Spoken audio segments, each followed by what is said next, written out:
जनाब इस वक्त सूरत हाल ये है कि मुल्क में अमन है, शांति है, सकून.com है और जो यूथियाज़ हैं वो तो सत्तू पी करके सोए में हैं।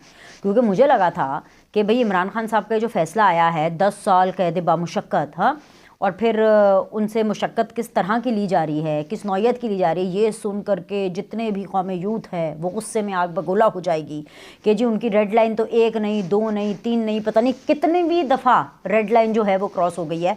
तो मुझे तो लगा कि पता नहीं जो कौम यूथ है वो क्या करेगी, लेकिन कुछ भी नहीं, एक बंदा नहीं बाहर निकला। मैं तो ये एक्सपेक्ट कर रही थी कि जितनी ये लोग बातें करते हैं, जितनी गज़ लंबी इनकी ज़बानें हैं, जो ये क्या कहते हैं धमकियाँ लगाते हैं, जो ये बड़के लगाते हैं, मुझे तो लगा था कि जी अडयाला जेल के बाहर तो लोगों का जम्मे गफ़ीर होगा। फिर मुझे ये भी लगा कि शायद वर्चुअली एहतजाज होगा, मुझे लगा कि शायद ट्विटर पे कोई एहतजाज होगा। सकून.com कुछ नहीं, कहीं पे किसी किस्म का कोई एहतजाज नहीं हो रहा। अच्छा जी, चले अच्छी बात है, इन्होंने एक्सेप्ट कर लिया फैसला। यही वो चीज़ होती है भाई, कानून को उसका रास्ता बनाने देना चाहिए और कानून के आगे सीसा पिलाई दीवार की तरह नहीं खड़े होना चाहिए। ये कौम यूथ को ये अच्छी तरह सबक मिलना चाहिए, मिल गया है तो बहुत अच्छी बात है अगर समझ आ गई है, लेकिन वैसे मैं ना मानूं कि कौम यूथ हो और समझ जाए बात। खैर एनीवेज, ये तो खैर सारी बातें एक तरफ है। दूसरी तरफ ये कि जी इमरान खान साहब जो हैं वो मुशर्रफ साहब के नक्शे कदम पर चले गए, परवेज़ मुशर्रफ साहब के। वो इस तरह से नक्शे कदम पे गए हैं कि अगर हम ताज़ा खबरों की माने तो भाई पाकिस्तानियों से चंदा इकट्ठा करके जो पाकिस्तान तहरीक इंसाफ है वो अमेरिका में एक उन्होंने लॉबी जो फर्म है एक हायर की है, लॉबिस्ट एक पीआर फर्म हायर की है। जो पीआर फर्म है उन्होंने 45 दिन का, 1 नहीं 2 नहीं 3 नहीं, $50,000 45 दिन का वो चार्ज करेगी। और इन 45 दिनों में वो क्या करेगी, वो अमेरिका के अंदर ही पाकिस्तान का इमेज ख़राब करेगी। ये वो वाली लॉयलिस्ट फर्म है जो कि परवेज़ मुशर्रफ साहब ने अपने दौर में हायर की थी, जब वो पाकिस्तान के अंदर अपने लगाए गए मार्शल लॉ को अमेरिका में हलाल करना चाहते थे और अमेरिकियों को बताना चाहते थे कि कैसे मार्शल लॉ के दौरान जो पाकिस्तान है वो तरक्की करेगा और कैसे उनका मार्शल लॉ जो है वो जमहूरियत से बहुत 10,000 कदम आगे और बेहतरीन किस्म की चीज़ है। तो इमरान खान साहब तो निकले थे भुट्टो बनने के लिए, हैं कि जी मैं भुट्टो बनूंगा और मैं भुट्टो से भी पॉपुलर हूँ और मुझे फांसी भी हो जाएगी या मेरे सज़ाए मौत का हुक्म आएगा। ये तो निकले थे भुट्टो बनने के लिए, लेकिन ये चल पड़े हैं जी परवेज़ मुशर्रफ साहब के नक्शे कदम पे। अब देखें, कौम यूथ को कहने का तो कोई फ़ायदा है नहीं, लेकिन मैं आपको इतना बता दूँ कि जो लॉबिस्ट फर्म इन्होंने हायर की है और ये जो पैसे वैसे जो सारे चंदा इकट्ठा करके ये जो इन्होंने पाकिस्तानियों की ही मंजी ठोकने का फुल इंतज़ाम किया है और पाकिस्तानियों की ही रेपुटेशन को बर्बाद करने का जो बंदोबस्त किया है और इमरान खान की रेपुटेशन को उठाने का बंदोबस्त किया, भाई इसके लिए मैं सिर्फ आप लोगों को ये कहूँगी, होशियार रहिए, ख़बरदार रहिए। ये रॉन्ग नंबर है, आप भी अपने जेबों को ज़रा टाइट रखिए और प्लीज़ पाकिस्तान को ना याद रखिएगा। इमरान खान साहब के हवाले से या नवाज़ शरीफ के बुग़्ज़ में या पीपल्स पार्टी के बुग़्ज़ के अंदर जो है वो पाकिस्तान को किसी किस्म का नुकसान ना पहुंचाइएगा। ये वो लोग हैं जो कहते थे कि जी ये पाकिस्तान के एक तब्दीली की हवा लेकर के आएंगे, एक नया पाकिस्तान बनाएंगे। बाकी उन्होंने एक ऐसा नया कोई पाकिस्तान बना दिया है कि इनके जो पैरोकार है वो पाकिस्तान को पाकिस्तान समझते नहीं है, वो पाकिस्तान को मुल्क नहीं समझते, वो पता नहीं क्या समझते हैं। वो सिर्फ ये समझते हैं कि अगर इमरान खान इसका हुक्मरान नहीं होगा तो ये शायद इस मुल्क को होना ही नहीं चाहिए। तौबा अस्तग़फ़िर, तौबा तौबा, बातें तो ऐसे ही करते हैं। लेकिन एनीवेज जी, एक तो ये मैंने आपको खबर देनी थी। दूसरी खबर जी, पीटीआई का एक बहुत बड़ा झूठ, क्योंकि इमरान खान साहब तो बचपन से ये झूठ बोल के, मेरे ख्याल से इमरान खान साहब पैदा ही इसीलिए हुए थे कि वो हर दूसरे बंदे को अपने अलावा चोर डाकू लुटेरा कहें। उन्होंने नून लीग को, पीपल्स पार्टी को, उन्होंने एक एक बंदे का नाम लेकर उनको कहा ये चोर है, ये डाकू है, ये लुटेरा है। ऐसी ऐसी उन्होंने बातें की हैं इमरान खान साहब ने कि तौबा तौबा। लेकिन ट्रांसपेरेंसी इंटरनेशनल की जो नई ताज़ा तरीन रिपोर्ट आई है उसके मुताबिक, ये रिपोर्ट कब की है सबसे पहले मैं आपको बता देती हूँ। ये जो रिपोर्ट है ना ट्रांसपेरेंसी इंटरनेशनल की, ये उस टाइम की रिपोर्ट है जिस टाइम पर पीडीएम की हुकूमत थी, ठीक है। अच्छा, अब ये साथ ही मेरी लाइट भी चली गई। अगर आपको लाइट में थोड़ा फ़र्क नज़र आएगा तो आप प्लीज़ किसी तरह मैनेज कर लीजिएगा, क्योंकि अब सिर्फ और सिर्फ एक यूपीएस की लाइट के अंदर ये मैं रिकॉर्ड कर रही हूँ। जो बाकी जो मेरी लाइट है वो लोड शेडिंग हो गई है इस टाइम के ऊपर, जिस टाइम पर मैं वीडियो बना रही हूँ। एनीवेज़ खैर, अच्छा जी, पीडीएम की हुकूमत के हवाले से ये जो है ये किया गया था कि पीडीएम की हुकूमत के अंदर पाकिस्तान के जो करप्शन के जो मामला थे वो कितने थे और इमरान खान साहब की जो हुकूमत थी उसमें कितने थे। तो इमरान खान साहब की हुकूमत में 2022 में पीटीआई की हुकूमत में पाकिस्तान बॉटम रैंकिंग में था, ठीक है, बॉटम रैंकिंग में था 41 नंबर पे, राइट। और जिनके बारे में इमरान खान साहब कहते थे कि ये चोर हैं, ये डाकू हैं, ये लुटेरे हैं, ये सबसे ज़्यादा करप्ट तरीन लोग हैं, सबसे ज़्यादा बुरे तरीन लोग हैं, उनकी यानी पीडीएम की हुकूमत में करप्शन कम हुई है और रैंकिंग में 7 दर्जे बेहतरी आई है। कितने? 7। यानी 7 पॉइंट्स बेहतर हुआ है। और पाकिस्तान जो है वो 48 नंबर पे, इमरान खान के टाइम पे कितने नंबर पे था, 41 नंबर पे।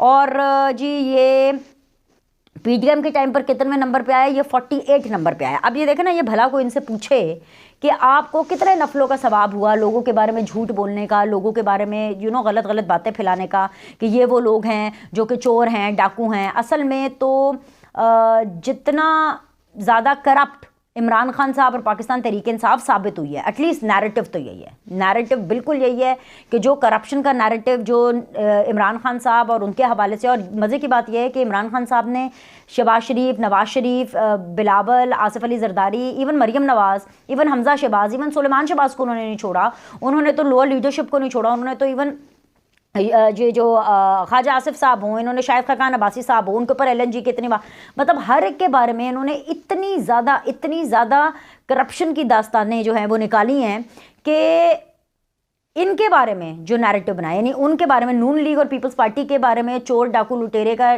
जो नैरेटिव है वो इमरान खान ने बनाया। लेकिन इमरान खान के हवाले से जो चोर डाकू लुटेरे का नैरेटिव है वो भी इमरान खान साहब ने खुद ही बनाया। उन्होंने खुद ही साबित किया घड़ियाँ बेच करके कि कितने डिसऑनेस्ट हैं। फॉरेन फंडिंग के मामले में बताया, साबित हुआ कि जी कितने ज़्यादा डिसऑनेस्ट है। जंगला बस हवाले, जिसको लाहौर की जो बस है इसको जंगला बस कहते थे, जो बाकी अपनी जगह पर उन्होंने बनाई है, ये पेशावर के अंदर के खैबर पख्तूनख्वा के अंदर, वो भी पता नहीं कोई अजीब व गरीब किस्म का नमूना बना के उसमें जितनी करप्शन हुई है वो। इसके अलावा कोविड का फंड खा गए। ये सारी वो बातें हैं जो नून लीग ने या पीपल्स पार्टी ने नहीं निकाली है। ये सारी वो बातें हैं जो कि इमरान खान साहब के अपने लोगों ने वफ्तन फवफ्तन जो है over the period of time बताई हैं। तो अपने खिलाफ भी जो करप्शन का नैरेटिव है इन लोगों ने खुद ही बनाया है। और अब ये मैं आपको बता रही हूँ कि ये तो अब जो रिपोर्ट्स हैं वो बता रही हैं, ट्रांसपेरेंसी इंटरनेशनल की जो रिपोर्ट है ये वो कह रही है कि जी इमरान खान का दौर ज़्यादा करप्ट था। और एक नहीं दो नहीं, मतलब 7 पॉइंट्स कहाँ पे पाकिस्तान जो है वो बॉटम रैंकिंग में था और कहाँ ज़रा थोड़ी सी मिड रैंकिंग में आ गया। अच्छा खैर, एक तो ये चीज़ थी।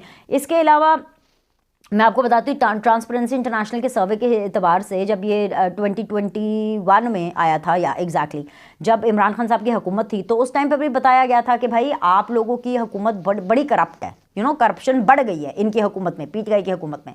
तो उस टाइम पे जितने भी कौम यूथ थी और जितने भी सोशल मीडिया के जो ये टाइकून्स थे, ये पीटीआई वाले, ये सोशल मीडिया के जो जितने भी एक्सपर्ट थे, ये कहते थे कि भाई ये सर्वे झूठ है, ये सर्वे ही झूठ है, वो इसलिए ये रिपोर्ट ही झूठ है, ये ट्रांसपेरेंसी इंटरनेशनल ही गलत काम कर रहा है, ये 2 नंबर इदारा है। उन्होंने सीधा सीधा कह दिया था, क्योंकि उन्होंने कहा देखें जी हमने तो शहबाज शरीफ को अंदर कर दिया, नवाज शरीफ को, हमने तो भाई इतने लोगों से के ऊपर जो है वो करप्शन साफ पानी हो या जितने भी मामलात हों, तो ये गलत है रिपोर्ट। अब मामला ये है कि अब ट्रांसपेरेंसी इंटरनेशनल जो बता रहा है, मुझे बड़े अफसोस से कहना पड़ा है कि इमरान खान साहब की 10 साल सज़ा की वजह से ये खबर दब गई, वरना आप ये देखते कि तमाम जो मेन स्ट्रीम मीडिया है वो इसके ऊपर जो है वो अपनी जो खबर है वो कर रहा होता है। एनीवेज, एक तरफ तो ये मामलात हैं इमरान खान साहब के, वो चलते रहेंगे। दूसरी तरफ अब मुझे नहीं पता कि इमरान खान साहब की इस सज़ा के ऊपर इतना जो है वो हंगामा क्यों नहीं हो रहा। हो सकता है बुशरा बीबी के गिरफ्तारी के ऊपर हंगामा करें,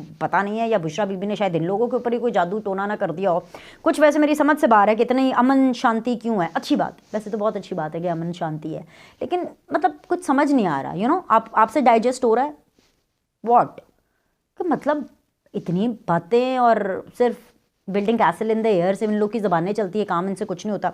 अच्छा खैर जी, अब ज़रा आ जाएं जी इंतखाबात के अंदर कितने दिन रह गए? 8 दिन। Oh my god, this is going to be the final week. Oh god. और इसके साथ ही मुझे इतनी एक्साइटमेंट हुई है ना आपको खबर देते हुए कि आखिरी 8 दिन, और इन 8 दिनों में जलसों का जुलूसों का इतना ज़ोर है कि मैं आपको बता ही नहीं सकती। अभी रिसेंटली जो है, अगर मैं कल रात की ही बात करूं, कल का जो दिन बात करूं, उसमें इतने जलसे नवाज शरीफ साहब जो हैं वो एक ऐसी जगह पर गए जहां पर वो अपनी जवानी में गए थे। जी हाँ, जवानी में गए थे और अब अपने बुढ़ापे में उस जगह पर गए हैं। वो कौन सी जगह है बूझो तो जाने। जीतने वाले को भाई बड़े ज़्यादा नंबर मिलेंगे, 100/100। बूझे तो कोशिश तो करे। जी हाँ, मैं बहावल नगर की बात कर रही हूँ। हारूनाबाद नवाज शरीफ साहब 25 साल के बाद गए हैं भाई। 25 साल के बाद नवाज शरीफ गए हैं। मरियम नवाज़ अपने पॉलिटिकल करियर में पहली दफ़ा हारूनाबाद गई हैं। ओ भाई, वो जो जलसा था, नून लीग के जो जलसे हैं ना, वो अपना ही रिकॉर्ड खुद ही तोड़ते जा रहे हैं। यानी कि मानसहरा का जलसा वेरी गुड, बहुत अच्छा था। सियालकोट का तो माइंड ब्लोइंग था। सियालकोट के जलसे ने तो मतलब वजाहत खान की नींदें उड़ा दी थी, याद है ना, मैंने आपको पूरी वीडियो करके बताई है। जो ये जो हारूनाबाद का जलसा है ना, यहाँ पे भी 25 साल के बाद जो है वो दोबारा से मोहब्बत का इकरार किया गया। वहाँ पर भी वही टेम्पो था, वही बिल्कुल वही टेम्पो, वही वाइब थी। नवाज शरीफ साहब मुझे लगता है कि वो 25 साल पीछे अपनी जवानी के दिनों में चले गए, जब लोग उनको कह रहे थे, नवाज शरीफ साहब ने पूछा स्टेज पर कि क्या कह रहे हैं ये लोग, क्या कह रहे हैं, क्योंकि वो कुछ कह रहे थे ज़ोर ज़ोर से, तो किसी ने कहा कि ये आपको आई लव यू कह रहे हैं। तो फिर नवाज शरीफ ने भी इन रिटर्न उनको कहा कि भाई अच्छा आई लव यू कह रहे हैं, I love you too, I love you too, वहाँ पर भी आई लव यू टू की। और ये जो जुमला है ना, आई लव यू और फिर आई लव यू टू, ये पीटीआई के लिए और even to some extent Pakistan People's Party को भी ये हजम नहीं हो रहा है, ये हजम नहीं हो रहा है। कल बल्कि मेरे शो के अंदर पीपल्स पार्टी के बैरिस्टर आमिर हसन साहब थे, और जब मैं उनसे कह रही थी, उनसे बात कर रही थी कि भाई जलसे बड़े ज़बरदस्त हो रहे हैं सारा कुछ, तो उन्होंने कहा हाँ ये क्या जलसे हो रहे हैं, आई लव यू टू, ये क्या बात हुई भैया, अवाम का प्यार है, ये मैं तो नहीं कह सकती कि क्या बात हुई, ये कोई भी क्लेम नहीं कर सकता। अवाम का अपने लीडर के लिए, अवाम का अपने पोलिटिकल पार्टी के लिए एक हर एक का एक अलग रेपो होता है। अब वो नवाज शरीफ साहब के साथ अगर इस तरह का प्यार करते हैं तो फाइन, इट सूट्स, मतलब इसमें हम कौन होते हैं भाई, हम कौन होते हैं। तो भाई 25 साल के बाद ये जो नवाज शरीफ साहब और मरीम नवाज़ जो हारूनाबाद गए हैं भाई, वहाँ से मैं आपको ये बता देती हूँ कि नून लीग की 4 MNA की सीटें, मतलब 4 MNAs उन्होंने खड़े किए हैं, 8 MPs की सीटें हैं। 2018 के बारे में अगर मैं आपको बताऊँ तो क्लीन स्वीप किया था बहावल नगर से जो है वो नून लीग ने। ये नून लीग का गढ़ है, नून लीग की जगह है, और इसलिए वहाँ पर पहुँच करके जो है वो नून लीग को बहुत ज़्यादा पजीराई मिली। अच्छा, जहाँ पर मैं इसकी बात करूँगी, मैं ये ज़रूर आपको पीटीआई का बता दूँ कि सिब्बी के हवाले से एक बड़ी अफसोसनाक खबर आई है, और इसलिए मेरे लिए बहुत ज़्यादा अफसोसनाक है क्योंकि इलेक्शन का माहौल है, और इलेक्शन रैली के अंदर पीटीआई की कोई इलेक्शन रैली थी, उसमें धमाका हुआ। हाईली कंडेमेबल ये नहीं होना चाहिए, बिकॉज इससे ना इलेक्शन का माहौल जो है वो किरकिरा हो जाता है। और सिब्बी रैली में धमाका हुआ, 3 अफराद जाबाहक हुए हैं, कोई तकरीबन 5 के करीब ज़ख्मी हैं अभी तक, जब तक कि मैं वीडियो रिकॉर्ड कर रही हूँ। This is a very very unfortunate thing. दूसरी चीज़ ये है कि हाँ जी, शहबाज शरीफ साहब ने भी लाहौर में 3 मुख्तलिफ जगहों पर ख़िताब किया। गुलशन रावी का वो ख़िताब, वो जलसा बस 100 था, कोई 2-2.5 हज़ार के करीब कोई लोग थे उसमें। खैर कितने आदमी थे मैं तो इसमें खैर जाती नहीं हूँ, लेकिन वो जलसा बस नॉर्मल ही था। लेकिन फिर उसके बाद वो अतातार की कॉन्स्टिट्यूंसी में गए, विच इज़ 127 NA 127, वहाँ पे मरीम नवाज़ गई शहबाज शरीफ साहब के साथ, ये भी कल ही के दिन, एक ही दिन में। मतलब कि ये तो भाई बहुत काम हो रहा है, बहुत काम हो रहा है। और वहाँ से हम अगर बिलावल की बात करें तो बिलावल ने भी ऑफ कोर्स अपना जलसा किया। इसके अलावा जो आसिफ अली जरदारी साहब थे वो कहूटा गए हुए थे।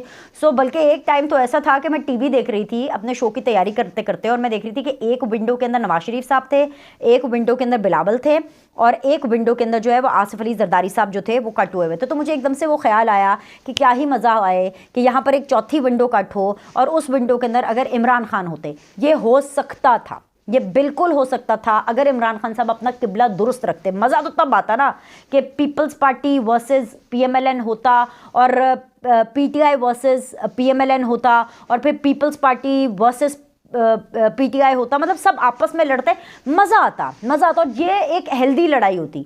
लेकिन अपनी करनियों की वजह से, अपने डिज़ास्टर्स, अपने ब्लंडर्स की वजह से आज ये हालात हैं कि भाई आपके हवाले से सिर्फ PTI के हवाले से सिर्फ यही खबरें चलती हैं कि हाँ जी बाल काटने का काम मिला है, कि मुशक्क़त करने मतलब एक्सरसाइज कराने का काम मिला है, या खाना बनाने का काम मिला है, या इस दफ़ा ख़ुद आप देसी मुर्गी जो है उसका गोश्त धो रहे हैं और ख़ुद अपनी मुर्गियाँ पकाएंगे और लोगों को भी पका के खिलाएंगे।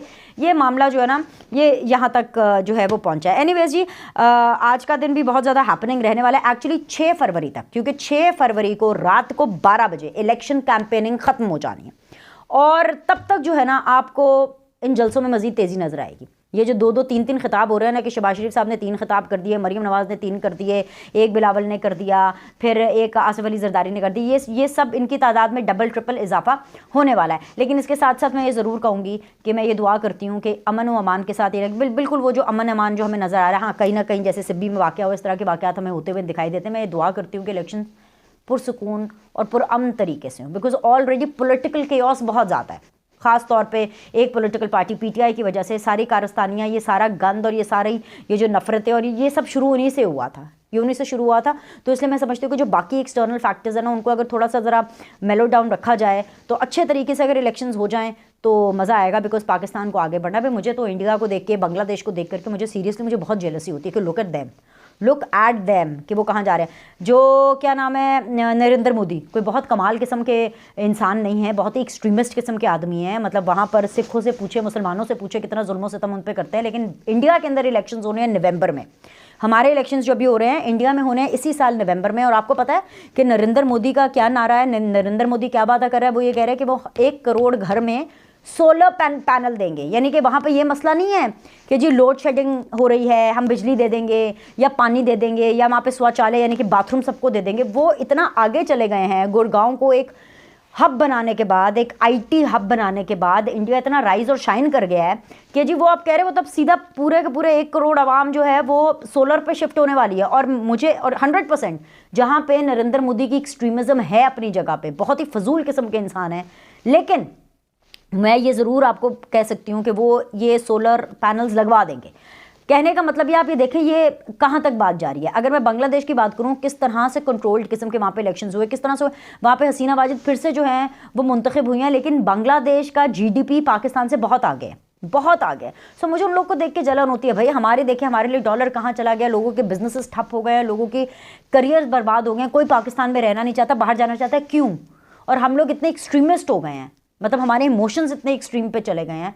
किस वजह से? उसमें बहुत बड़ा हाथ पाकिस्तान तहरीक इंसाफ का है। तो हमें अब पाकिस्तान को क्योर करना है, हमें पाकिस्तान को हील करना है। हमें जो ये पुरानी लड़ाइयाँ ना अब ये नहीं लड़नी है। तो बस ये अमन शांति के साथ ये इलेक्शंस हों, हुकूमत बने, ठीक है, और फिर उसके बाद पाकिस्तान जो है वो आगे की तरफ जाए। इसी तरह हम भी आपसे मुलाकात करते रहेंगे। आज का दिन बहुत बहुत बहुत अहम है, बहुत इंपॉर्टेंट खबरें आने वाली हैं। तो इंशाल्लाह ताला आपसे अगली वीडियो में मिलते हैं। लाइक करें, सब्सक्राइब करें। सी यू सून।